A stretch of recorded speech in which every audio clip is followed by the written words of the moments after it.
우리 한국인에 대한 긍지를 심어주는 책이 하나 있는데요. 함영준 씨가 쓴 나의 심장은 코리아로 벅차오른다라는 책이 있습니다. 그 책에 한국인으로 태어난 것이 자랑스러운 10가지 이유를 소개하고 있는데요. 이렇게 소개하고 있더라고요. 첫째는 중국 옆에서 살아남은 나라이기 때문에 한국이 자랑스럽다는 것이고, 두 번째는 일본인을 우습게 여기는 세계 유일의 나라이기 때문에 한국인이 자랑스럽다는 것이고, 또 세 번째는 세계 10대 경제 무역국이기 때문에, 또 네 번째는 짧은 시간 안에 민주화 산업화를 동시에 이루었고, 다섯째는 세계 최고의 IT 강국이고, 또 여섯째는 교육열이 세계 최고이고, 일곱째는 세계 제1의 우수한 두뇌들이 있고, 또 여덟째는 한국인은 정이 넘치고, 아홉째는 미국의 헐리우드 영화가 시장을 지배하지 못하는 나라이고, 10번째는 축구와 야구에서 세계 4강을 성취한 나라이기 때문에 한국인이 자랑스럽다, 이렇게 얘기를 하더라고요. 사실 지금도 월드컵의 열기가 한창인데요. 지난 2002년 6월에 이제 월드컵 축구 4강 신화를 이루었을 때 기억하십니까? 예, 그 월드컵의 국가적인 열기가 이 땅의 백성들에게 가져다준 선물의 하나가 뭐냐면 민족적 정체성이 회복이 되었다는 거예요. 이제 우리 대한민국 이 민족에 대한 어떤 자긍심 그리고 정체성이 확립이 되고 회복이 되었다는 건데, 그 이전만 해도 이 땅에 태어난 걸 자랑스럽다고 대답하는 국민들이 불과 30% 미만이었는데, 그 월드컵 이후에 한 리서치 통계에 의하면 대한민국 국민이 된 걸 자랑스럽게 생각하는 사람들이 70% 이상으로 뛰어올랐다는 거예요.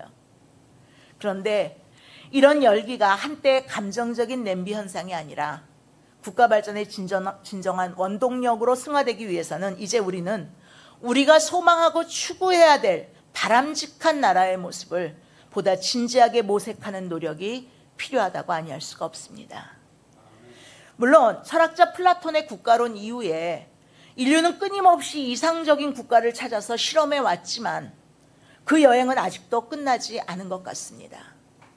민주주의는 근대 국가들이 찾고 실험한 국가의 가장 건강한 모델이라는 데 대해서는 이의를 제기할 사람이 없겠지만, 그러나 자본주의와 밀착된 근대 민주주의가 반드시 가장 완벽한, 가장 이상적인 모델은 아닌 것 같아요. 자, 그렇다면 우리가 소망해야 될 나라는 어떤 나라여야 될까요? 저는 특별히 이 호국 보훈의 달에 이 질문에 대한 성경적 대답을 함께 찾아보고 그런 미래의 나라를 향한 소망과 비전을 가지고 함께 기도했으면 합니다. 한편 바울은 주 57년경에 고린도에서 당시 세계 최고의 강국이었던 로마, 그 수도인 로마를 바라보면서 로마서를 기록하고 있는데요. 그때 그의 조국인 이스라엘은 아직도 로마의 통치 아래 있었죠. 그래서 바울 사도는 세계를 가슴에 품고 살아간 전도자였지만, 이방 선교에 그의 일생을 바친 전도자였지만 자기 조국의 장래를 한시도 잊지 않고 있었습니다. 그래서 바울이 로마서 9장 1절 이하에서 그가 조국의 미래를 위해 근심하고 있다고, 또 그치지 않은 고통으로 민족의 회복을 위해서 기도하고 있다고 고백한 내용을 우리는 볼 수가 있어요. 자, 로마서 9장 1절부터 3절 말씀을 같이 읽어보겠습니다. 내가 그리스도 안에서 참말을 하고 거짓말을 아니하노라. 나에게 큰 근심이 있는 것과 마음에 그치지 않는 고통이 있는 것을 내 양심이 성령 안에서 나와 더불어 증언하노니, 나의 형제 곧 고륙의 친척을 위하여 내 자신이 저주를 받아 그리스도에게서 끊어질지라도 원하는 바로다. 자, 이렇게 바울은 이제 자기 민족을 위해서, 정말 그 골육 친척을 위해서 애끓는 고통함이, 마음에 그런 아픔이 있다라고 고백하고 있는데, 그래서 로마서 9장부터 11장에 이르는 부분은 그가 이스라엘 민족을 위해 기도하다가 얻은 이스라엘의 역사적 미래에 대한 하나님의 뜻을 기록하고 있다고 하겠습니다. 과연 이스라엘 민족이 역사적으로 어떤 나라가 돼야 되는지 그 역사적 미래에 대한 하나님의 뜻을 밝히고 있는 부분이 9장부터 11장이다라고 할 수가 있는 거예요. 그런데 그렇다고 해서 바울이 좁은 의미의 국수주의자는 아니었죠. 사실 민족을 잊어버리고 사는 인생들 못지않게 지상주의, 자민족주의자들은요, 인류의 역사에 적지 않은 피해와 상처를 남겼어요. 지금도 그러고 있죠. 가까운 신뢰로 히틀러의 게르만 민족 우월주의는 600만의 유대인 학살을 포함한 2차 대전에 참극을 남기지 않았습니까? 특히 선교학자들은 오늘날도 세계 선교의 가장 큰 장애물 중에 하나가 자민족 중심주의다, 이렇게 얘기하고 있어요. 그냥 우리 민족만 귀하고 우리 민족 중심으로만 모든 것이 이루어져야 된다. 정말이지 자기 민족 귀한 줄만 알고 다른 민족은 쉽게 무시하고 편견으로 대하는 사람은 세계 시민 혹은 하나님 나라 백성의 자격이 없다고 하겠습니다. 그러나 앞에서 함께 읽은 말씀에서도 알 수 있듯이 누구 못지않게 자기 민족을 사랑했던 바울이 간절히 소망했던 나라, 어쩌면 이는 우리 모든 그리스도인들이 소망해야 될 나라라고도 할 수 있는 진정으로 이상적인 나라는요, 한마디로 하나님의 나라라고 하겠습니다. 그래서 우리 주님도 우리에게 기도할 때마다 어떻게 기도하라고 가르쳐 주셨죠? 주기도문에서 나라가 임하시오며 라고 기도하라고 했어요. 어떤 나라가? 하나님의 나라가 임하기를 소망하며 간구하라고 우리에게 가르쳐 주신 거예요. 그렇게 기도하고 계십니까? 그렇다면 우리가 소망해야 될 하나님의 나라가 임한 우리 대한민국, 어떤 나라여야 되겠습니까? 그리고 이런 나라가 이 땅에 이루어지기 위한 우리의 책임은 무엇일까요? 자, 첫째로 우리가 소망해야 될 하나님의 나라는 의의 나라인 줄로 믿습니다. 오늘 본문 말씀 짧은 한 구절을 말씀드렸지만 하나님의 나라는 의와 화평과 또 뭡니까? 평화와 희락의 나라다라고 분명히 말씀했어요. 우리가 소망해야 될 하나님의 나라, 의의 나라인 줄로 믿습니다. 바울의 로마서에서 가장 중요한 주제라고 하면 의의 문제다라고 할 수가 있어요. 의의 문제. 그런데 이 로마서에서 의란 단순한 상의 정의의 개념이 아니에요. 로마서에서 정의되고 있는 의는 본질적으로 하나님과의 바른 관계를 말하는 거예요. 이에 의로운 하나님의 나라, 곧 천국은 하나님과의 바른 관계가 이루어진 나라인 줄로 믿습니다. 그리고 특히 로마서 1장부터 8장까지 다루고 있는 가장 중요한 메시지는 예수 그리스도를 믿는 믿음으로만 우리는 하나님과의 바른 관계에 들어설 수가 있다는 거예요. 이것을 교리적인 표현으로 하면 뭐라 합니까? 믿음으로 우리가 의롭다함을 받는 칭의를 말하는 거죠. 우리는 예수 그리스도를 믿음으로 의롭다함을 받는 하나님의 백성이 되는 줄로 믿습니다. 이렇게 하나님과의 관계가 회복되는 것, 예수 그리스도를 믿음으로 가능하다는 거예요. 본질적으로 죄인인 우리는 어떤 도덕적인 행위나 노력으로도 하나님 앞에 설 수가 없어요. 하나님 앞에 설 수 있는 의인이 될 수 있는 사람은 아무도 없다는 거예요. 그런데 그러던 우리들이 예수 그리스도의 십자가의 희생, 그 공로로 하나님과의 바른 관계에 들어가게 된 줄로 믿습니다. 이것을 다른 말로 하면 우리들이 하나님과의 바른 관계에서 살아가도록 예수님께서 희생 제물이 되신 거죠. 믿습니까? 사실 우리가 의의 문제에 대해서 벌이는 대부분의 논쟁은 무엇이 정의인가 하는 거예요. 무엇이 정의입니까, 여러분? 이러한 논쟁은 하나님을 떠나서는 실로 무의미한 거예요. 왜냐하면 하나님이 없으면 진정한 의도 없기 때문이에요. 인간이 주장하는 정의는 지극히 상대적일 뿐입니다. 여러분들 일찍이 파스칼이 팡세에서 말한 것처럼 피레네 산맥의 이쪽에서의 정의가 피레네 산맥의 저쪽에서는 불의가 되는 것, 이것이 바로 인간적이고 세상적인 정의 아닙니까? 이전의 정의였던 것이 오늘날은 불의가 되는 것이고요. 오직 절대적인 정의의 표준은 하나님 한 분뿐이시고 그분이 바로 정의의 근원이신 줄로 믿습니다. 이에 하나님의 말씀인 성경을 읽다 보면 때로 우리의 시각으로는 이해될 수 없는 일을 행하라고 명하시는 경우가 있어요. 예를 들어서 구약에 하나님께서 이스라엘 백성들에게 이방 민족들을 진멸하라는 명령이 나오죠. 어떻게 하나님이 이렇게 잔인하실 수가 있을까? 이것이 하나님의 정의고 공의인가? 라고 이해할 수 없는 경우들이 있는데 그때에도 정의는 하나님이 명하시는 대로 하는 것이 정의인 줄로 믿습니다. 그래서 우리 하나님의 백성들은 무슨 문제를 결정할 때요, 어떻게 하는 것이 정의로운 것인가, 정의로운 일인가, 이렇게 시작하면 안 돼요. 왜요? 세상에 인간의 정의는 다 상대적인 것이고 불완전한 것이기 때문이에요. 절대적인 의가 되시는 하나님이 무엇을 원하시는가, 하나님이 어떻게 하는 것을 기뻐하실까, 이걸 먼저 생각해야 될 줄로 믿습니다. 여기서부터 정의를 논하기 시작해야 되는 것. 이렇게 하나님과의 바른 관계 안에서 사는 것, 그것이 바로 가장 의롭게 사는 성경적 처방인 줄로 믿습니다. 그리고 다시 한번 말씀드리지만 하나님과의 바른 관계에 들어가는 유일한 길은 예수님을 믿는 것뿐이에요. 믿습니까? 그러므로 우리나라가, 그리고 우리나라 사람들이 정말이지 하나님과의 바른 관계에서 살아가려면 그래도 우리 민족 모두가 예수님을 믿도록 해야 된다는 거예요. 여러분들 이 말씀에 동의하십니까? 바로 여기에 포기할 수 없는 민족 복음화의 사명이 있는 줄로 믿습니다. 한 사람이라도 더 우리 민족이 예수님 앞에 나와 믿음을 고백할 때, 그래도 예수님을 믿고 하나님과 바른 관계를 한 사람이라도 더 가질 때, 그만큼 우리나라는 하나님 보시기에 의로운 나라가 되는 줄로 믿습니다. 그리고 그렇게 이 땅 안에서 하나님과의 바른 관계를 갖고 그분의 의로우신 뜻을 따라 살아가는 사람들이 많아져 갈 때, 그만큼 하나님이 이 민족을 기뻐하시고 이 민족을 축복하실 줄로 믿으시기를 바랍니다. 그렇게 이 나라가 하나님이 기뻐하시는 의의 나라가 되는 것, 그것이 바로 우리가 소망해야 하는 대한민국인 줄로 믿습니다. 두 번째로 우리가 소망해야 될 나라는 평화의 나라예요. 자, 로마서에서 바울 사도는 평화의 주제를 다룰 때 역시 하나님과의 평화로부터 시작합니다.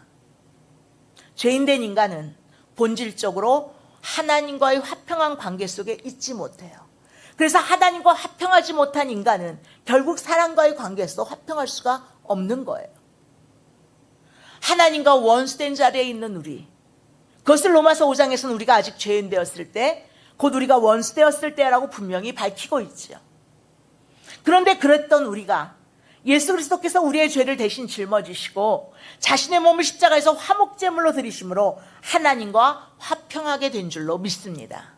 그러니까 하나님과 먼저 화평하게 되는 여기서부터 시작해야 사랑과의 평화가 이루어진다는 거예요. 자, 로마서 5장 10절 말씀 읽어보시겠습니다. 곧 우리가 원수 되었을 때에 그의 아들의 죽으심으로 말미암아 하나님과 화목하게 되었은즉 화목하게 된 자로서는 더욱 그의 살아나심으로 말미암아 구원을 받을 것이니라. 아멘. 그래서 이제 하나님과 화평을 이룬 사람들의 가장 중요한 숙제가 뭐냐면 사람들과의 화평을 이루는 거예요. 믿습니까? 로마서 12장에서 마지막 장까지 바울 사도는 바로 이 주제를 다루고 있는 거죠. 로마서 12장 18절 말씀에 뭐라 합니까 바울이? 할 수 있거든 너희로서는 모든 사람으로 더불어 화목하라.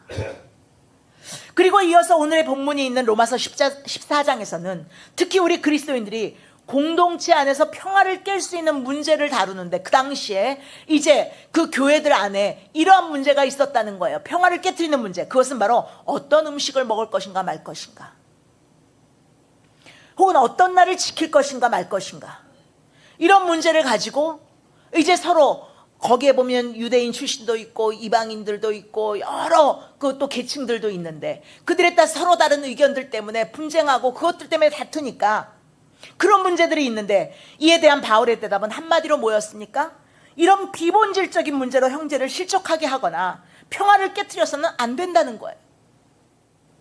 더욱이 이 대답을 하다가 주신 말씀이 바로 오늘 본문 말씀인 거죠.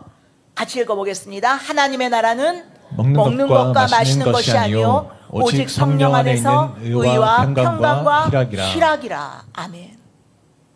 결국 우리가 예수 그리스도를 통해 하나님과 화평하게 된 그리스도인으로서 공동체 안에서 형제들과 평화를 추구해야 될 가장 중요한 이유는 우리가 속한 하나님의 나라가 평화의 나라이기 때문인 줄로 믿습니다.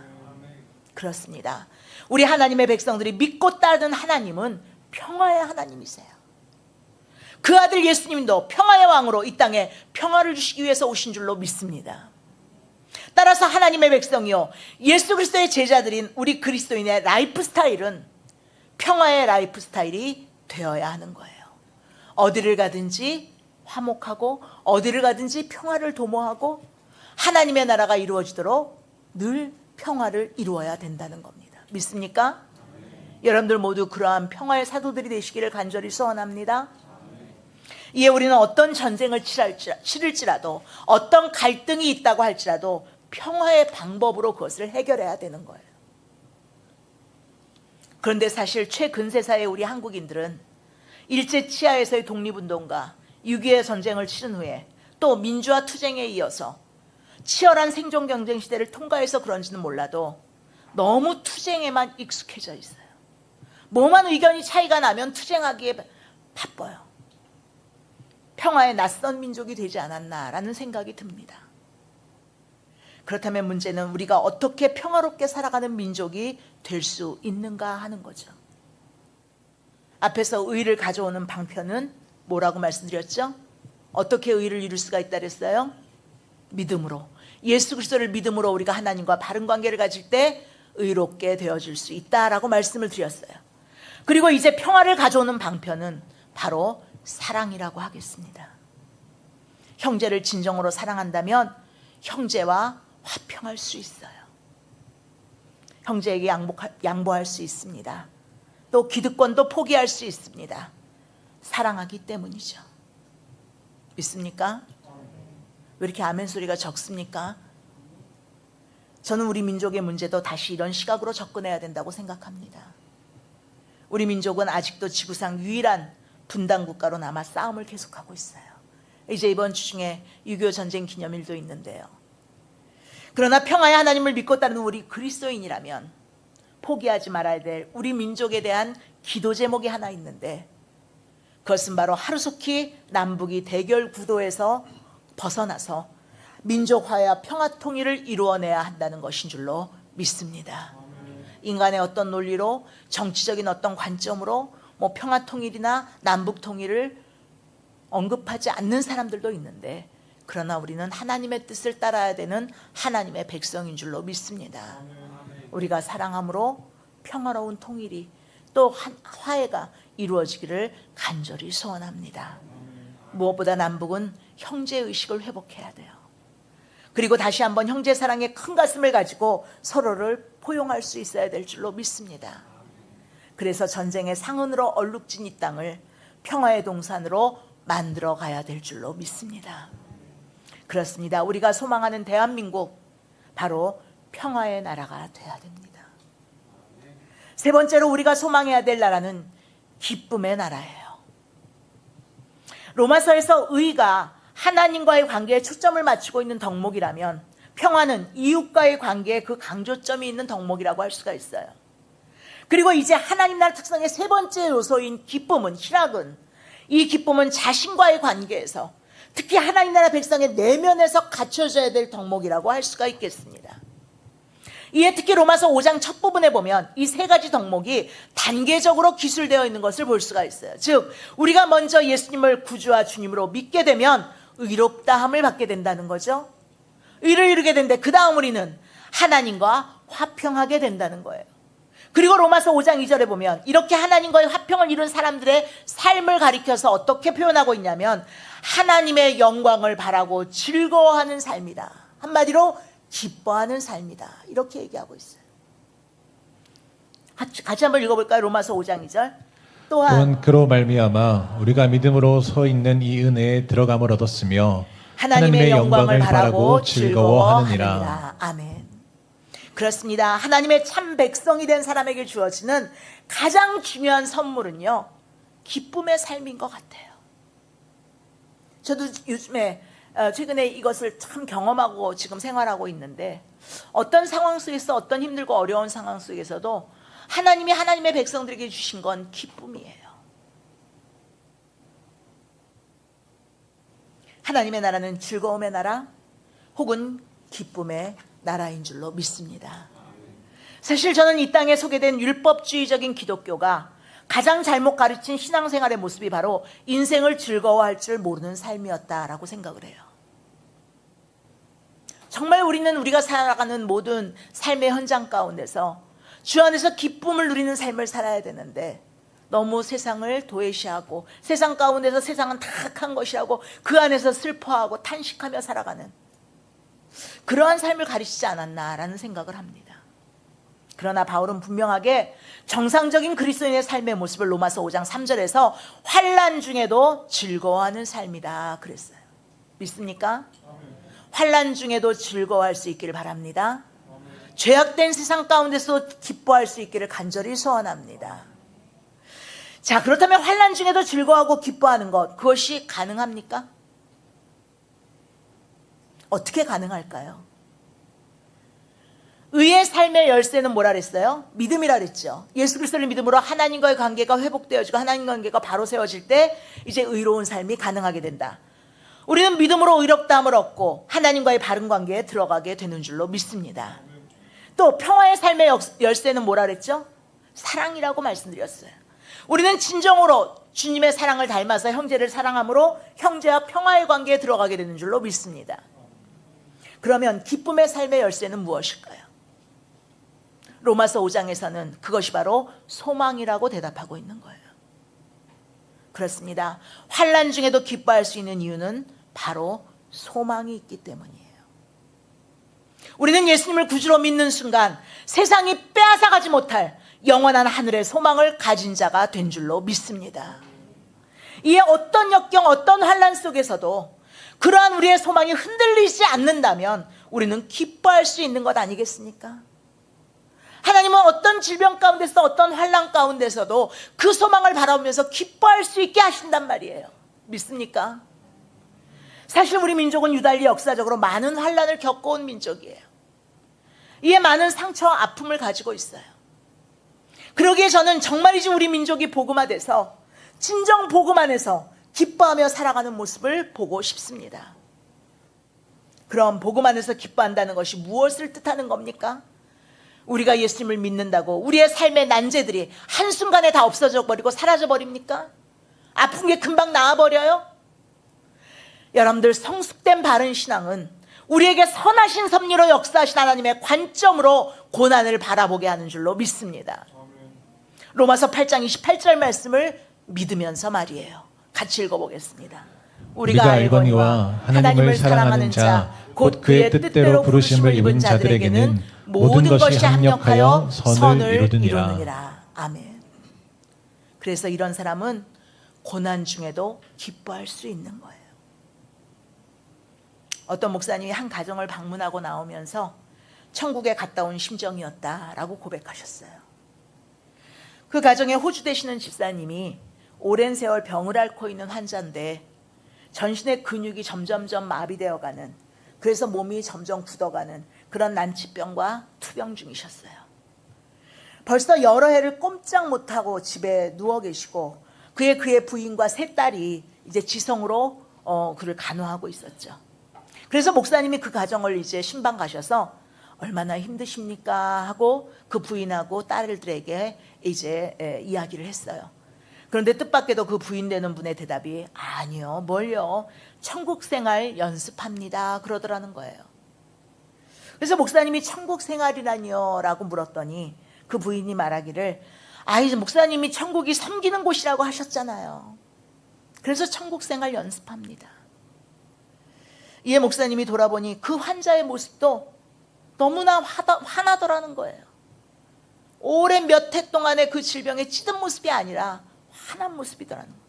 가족들의 모습도 보니까 기쁨이 있다는 거예요. 그래서 실로 무거운 마음으로 위로차 갔던 이 목사님이 오히려 위로받고 영적으로 기쁨이 충만해서 돌아왔다는 거예요. 그리고 그 목사님이 고백하기를 저는 이 집에서 천국을 경험하는 가정에 살아있는 기쁨의 모습을 보았습니다. 그것은 바로 천국의 소망 때문이었습니다. 이렇게 말씀하셨어요. 비록 지금 우리나라가 직면한 여러 위기에도 불구하고 여러분들이 혹시 가지고 있는 여러 위험하고 위기에 찬 어떤 상황에도 불구하고 만일 우리가 주께로 온전히 돌아오고 주님의 통치를 따를 수 있다면 소망이 넘치는 기쁨이 넘치게 될 줄로 믿습니다. 우리가 소망하는 대한민국, 주 안에서 소망이 넘치는 기쁨의 나라가 되기를 간절히 소원합니다. 사랑하는 성도 여러분, 진실로 우리나라 대한민국이 하나님 나라 모델을 근거한 의의 나라, 평화의 나라, 기쁨의 나라가 되도록 우리 모두 힘과 뜻을 모아 기도하기를 간절히 바랍니다. 만유인력을 발견한 아이작 뉴턴이 이런 말을 한 적이 있어요. 망원경으로는 평소 눈으로 보기 힘든 눈으로 보기 힘든 그런 불가능한 곳을 볼 수가 있는데, 그런데 무릎을 꿇은 채 기도하면 눈에 보이지 않는 하나님의 나라를 볼 수 있다. 그렇게 얘기했어요. 그렇습니다. 지금은 이 땅의 의와 평강과 희락이 넘치는 하나님의 나라가 잘 보이지 않을 수도 있습니다. 요원해 보일 수도 있어요. 그러나 우리 모두가 소망을 가지고 무릎을 꿇고 기도하면 이 땅 가운데 하나님의 나라를 볼 수 있게 될 줄로 믿습니다. 부디 우리 모두 힘써서 함께 기도함으로 이 나라가 의의 나라, 평화의 나라, 기쁨의 나라가 되기를 예수 그리스도의 이름으로 간절히 축원합니다.